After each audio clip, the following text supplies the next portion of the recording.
Welcome to Luca and Miguel. Enjoy the video. You start by confirming safety. Park level, chalk wheels, and put the vehicle in gear or park.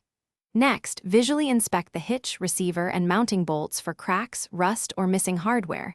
This tells you whether repair is tightening or replacement. Use a flashlight and a pry bar to check for movement. If the hitch shifts more than a few millimeters, note which fasteners are loose and which components are bent.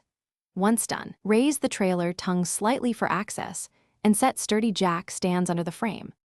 You now clean and free the fasteners, wire brush the threads, spray penetrating oil, and tap out stuck bolts if necessary. If bolts are deformed or corroded, swap to grade 8 replacement size to the hitch spec. This prevents future loosening. Hand thread every bolt so threads align, then apply medium-strength thread locker on the threads that rely on clamping force. Tighten in a cross pattern where multiple bolts secure the mount. Finally, torque each fastener to the vehicle maker's specification, so clamping load is correct and consistent. You finish by lowering the jack stands and performing a functional test. Connect the trailer, apply a modest load, and drive a short loop at low speed to feel for play. Recheck all torqued bolts after the test.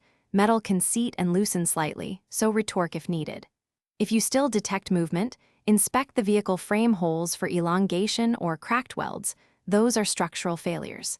In that case, reinforce with a new bracket or professional weld repair, because bolting alone won't restore original strength. Safety.